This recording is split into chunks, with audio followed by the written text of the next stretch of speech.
बिस्मिल्लाहिर्रहमानिर्रहीम। अस्सलाम वालेकुम स्टूडेंट्स, मैं हूं सर वसीम और आज का हमारा टॉपिक है न्यूलैंड्स लॉ ऑफ ऑक्टेव। ठीक है, तो सबसे पहले देख लेते हैं इंट्रोडक्शन। इंट्रोडक्शन क्या है? इंग्लिश केमिस्ट जो न्यूलैंड्स थे वो कौन थे? एक इंग्लिश केमिस्ट थे। 1863 में इन्होंने अपना कानून पेश किया, अपना लॉ पेश किया। ठीक है, जिसे क्या नाम दिया गया? Law of octave. ठीक है, लॉ ऑफ ऑक्टेव क्यों कहा गया? क्योंकि ऑक्टेव निकला है वर्ड 8 से। किससे निकला है वर्ड? 8 से निकला है। ठीक है, तो इस पर 8 की बुनियाद पर कोई लॉजिक दिया हुआ है। ठीक है, देखते हैं स्टेटमेंट में।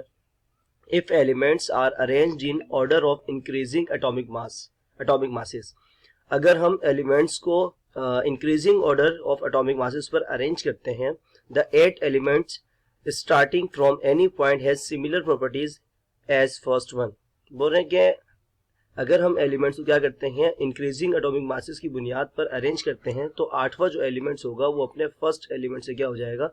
प्रॉपर्टीज में सेम होगा। ठीक है, मिसाल के तौर पे जैसे कि हमारे पास क्या होता है, properties are a kind of repetition of first like 8 note in an octave of music. जैसे कि म्यूजिक में आपको देखने को मिलता है कि पहली धुन जो होती है म्यूजिक की 8वीं धुन से मैच होती है। ठीक है, ये ही इनके माइंड में एक कॉन्सेप्ट आया था, एक ख्याल आया था कि जैसे म्यूजिक के अंदर क्या होता है, पहली धुन 8वीं धुन से सेम होती है, इसी तरह से अगर हम एलिमेंट्स को भी उनकी एटॉमिक मासेस की बुनियाद पर अरेंज करते हैं तो उससे क्या होगा? हो सकता है कि एलिमेंट्स भी क्या हो, पहला एलिमेंट और 8वें एलिमेंट की प्रॉपर्टीज मैच हो जाए। क्योंकि जो हम पीरियोडिक टेबल अरेंज करने का सोच रहे थे साइंटिस्ट उस वक्त, तो सबका कॉन्सेप्ट क्या था? एटॉमिक मासेस की बुनियाद पर अरेंज करने के लिए वो अपना दिमाग लड़ा रहे थे। ठीक है, तो एग्जांपल हमारे पास गिवन है, वो देख लेते हैं कि इन्होंने किस तरह से इस ऑक्टेव ऑफ म्यूजिक को किस तरह से ऑक्टेव लॉ बनाया। ठीक है, तो हमारे पास एग्जांपल है, in above table lithium and sodium resemble with each other. बोल जैसे कि आपको टेबल के अंदर दिखाया गया है। ठीक है, यहाँ पर क्या कर दिया गया है, एलिमेंट्स को इनके एटॉमिक मासेस की बुनियाद पर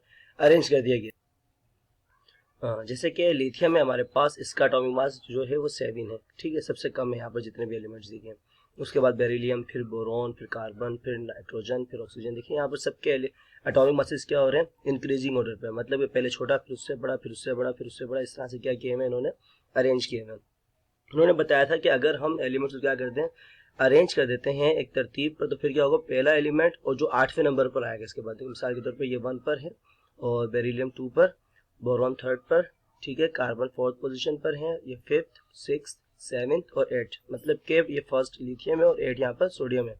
तो लिथियम और सोडियम की जो प्रॉपर्टीज होंगी वो आपस में क्या हो जाएंगी?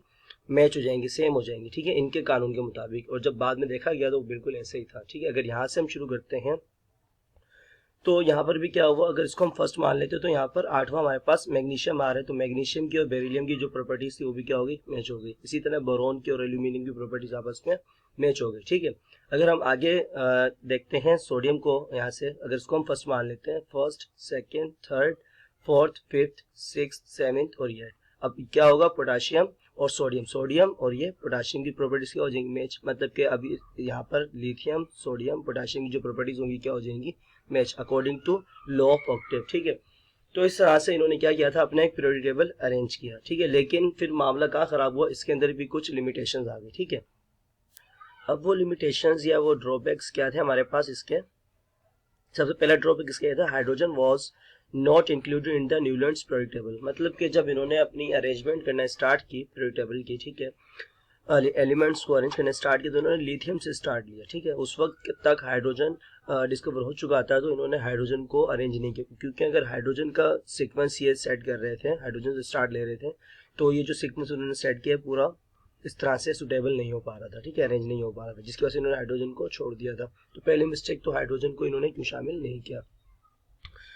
दूसरी अगर हम बात करते हैं तो this arrangement only true for the first 16 elements. मतलब कि इन्होंने सिर्फ 16 एलिमेंट्स को प्रॉपर अरेंज किया। जब 17 की बारी आई, यहाँ से जो अगले वैकेंट स्पेसेस को फिल करना इन्होंने शुरू किया, तो फिर क्या हुआ? मिस्टेक्स आना शुरू हो गए। ठीक है, तो ये सिर्फ 16 एलिमेंट्स तक एप्लीकेबल हो सका, अप्लाई हो सका। ठीक है, 17 एलिमेंट्स तक जो थी मिस्टेक्स आना शुरू हो गई थी, क्योंकि इनके दौर में 56 एलिमेंट्स पाए जा चुके थे और इन्होंने 56 एलिमेंट्स को अरेंज कर दिया था। लेकिन 17 से जो, जैसे कि मैंने आपको बताया कि मिस्टेक आना शुरू हो गई थी, तो इस वजह से इस कानून को भी फेल कर दिया गया, आगे नॉट वैलिड इसको करार दे दिया गया था। ठीक है, और इनके कानून में एक और मिस्टेक ये भी थी, इन्होंने कहा था 56 एलिमेंट्स के बाद एलिमेंट्स जो हैं वो डिस्कवर नहीं होंगे। लेकिन जैसा कि आप जानते हैं आप तकरीबन 118 किस्म के एलिमेंट्स अब तक पाए जा चुके हैं। तो जब तक इससे बेहतर कानून नहीं मिला था तब तक इसको माना गया, उसको फॉलो किया गया। फिर उसके बाद जैसे ही हमारे पास न्यू लॉ के नाम में पेश किया गया तो फिर उसको डिस्कार्ड कर दिया गया, न्यूलैंड्स लॉ ऑफ ऑक्टेव को। ठीक है, तो इंशाअल्लाह नेक्स्ट वीडियो में न्यू लॉ डिस्कस करेंगे। तो जब तक के लिए अल्लाह हाफिज़।